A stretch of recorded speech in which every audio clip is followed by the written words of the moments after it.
साथियों, आज देश में टूरिज्म बहुत तेजी से ग्रो कर रहा है।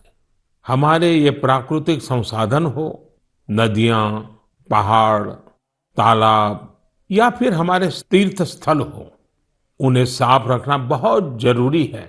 ये टूरिज्म इंडस्ट्री की बहुत मदद करेगा। पर्यटन में स्वच्छता के साथ साथ हमने इनक्रेडिबल इंडिया मूवमेंट की भी कई बार चर्चा की है। इस मूवमेंट से लोगों को पहली बार ऐसे कितनी जगहों के बारे में पता चला जो उनके आसपास ही थे।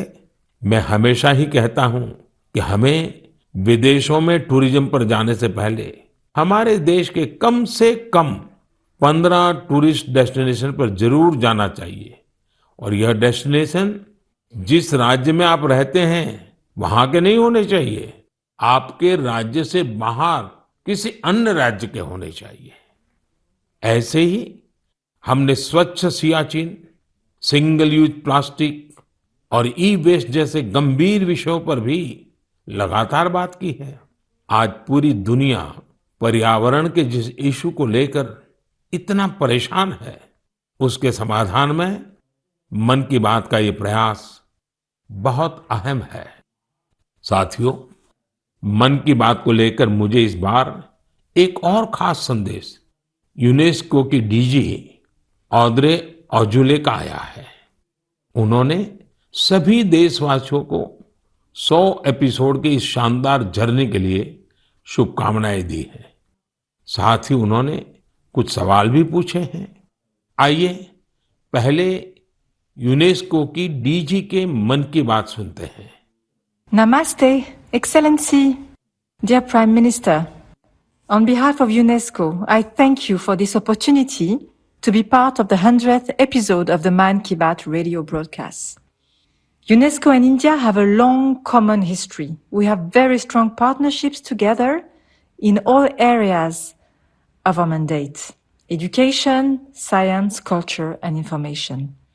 And I would like to take this opportunity today to talk about the importance of education. UNESCO is working with its member states to ensure that everyone in the world has access to quality education by 2030. With the largest population in the world, could you please explain the Indian way to achieving this objective? UNESCO also works to support culture and protect heritage.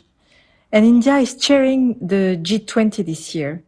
World leaders will be coming to Delhi for this event. Excellency, how does India want to put culture and education at the top of the international agenda? I once again thank you for this opportunity and convey my very best wishes through you to the people of India. À bientôt. Merci beaucoup. Thank you, Excellency. I'm happy to interact with you in the 100th Man Ki Baat program.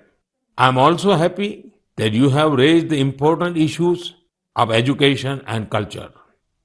साथियों, UNESCO की DG ने education और cultural preservation यानी शिक्षा और संस्कृति संरक्षण को लेकर भारत के प्रयासों के बारे में जानना चाहा है।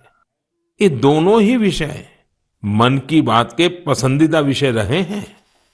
बात शिक्षा की हो या संस्कृति की, उसके संरक्षण की बात हो या संवर्धन की, भारत की यह प्राचीन परंपरा रही है। इस दिशा में आज देश जो काम कर रहा है वो वाकई बहुत सराहनीय है। नेशनल एजुकेशन पॉलिसी हो या क्षेत्रीय भाषा में पढ़ाई का विकल्प हो, एजुकेशन में टेक्नोलॉजी इंटीग्रेशन हो, आपको ऐसे अनेक प्रयास देखने को मिलेंगे। वर्षों पहले गुजरात में बेहतर शिक्षा देने और ड्रॉप आउट रेट्स को कम करने के लिए गुणोत्सव और शाला प्रवेश उत्सव जैसे कार्यक्रम जन भागीदारी की एक अद्भुत मिसाल बन गए थे। मन की बात में हमने ऐसे कितने ही लोगों के प्रयासों को हाईलाइट किया है जो निस्वार्थ भाव से शिक्षा के लिए काम कर रहे हैं। आपको याद होगा, एक बार हमने ओडिशा में ठेले पर चाय बेचने वाले स्वर्गीय डी प्रकाश राव जी के बारे में चर्चा की थी, जो गरीब बच्चों को पढ़ाने के मिशन में लगे हुए थे। झारखंड के गांवों में डिजिटल लाइब्रेरी चलाने वाले संजय कश्यप जी हों, कोविड के दौरान ई लर्निंग के जरिए कई बच्चों की मदद करने वाली हेमलता एनके जी हो, ऐसे अनेक शिक्षकों के उदाहरण हमने मन की बात में लिए हैं। हमने कल्चरल प्रिजर्वेशन के प्रयासों को भी मन की बात में लगातार जगह दी है। लक्षद्वीप का कुम्मेल ब्रदर्स चैलेंजर्स क्लब हो या कर्नाटका के क्वेमश्री जी कला चेतना जैसे मंच हो, देश के कोने कोने से लोगों ने मुझे चिट्ठी लेकर ऐसे उदाहरण भेजे। हमने उन 3 कॉम्पिटिशन्स को लेकर भी बात की थी जो देशभक्ति पर गीत, लोरी और रंगोली से जुड़े थे। आपको ध्यान होगा, एक बार हमने देश भर के स्टोरी टेलर्स से स्टोरी टेलिंग के माध्यम से शिक्षा की भारतीय विधाओं पर चर्चा की थी। मेरा अटूट विश्वास है कि सामूहिक प्रयास से बड़ा बदलाव लाया जा सकता है। इस साल हम जहां आजादी के अमृतकाल में आगे बढ़ रहे हैं, वहीं G20 की अध्यक्षता भी कर रहे हैं। यह भी एक वजह है कि एजुकेशन के साथ साथ डाइवर्स ग्लोबल कल्चर्स को समृद्ध करने के लिए हमारा संकल्प और मजबूत हुआ है।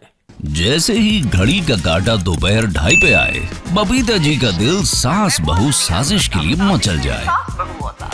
और ये है इनकी बहू, पूरे दिन ऑफिस की टेंशन हो जाए गॉन जब ये करें अपना फेवरेट शो फ्री टाइम पे ऑन।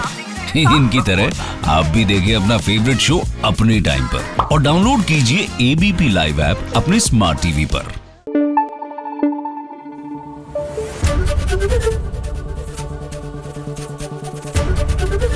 एबीपी न्यूज आपको रखे आगे।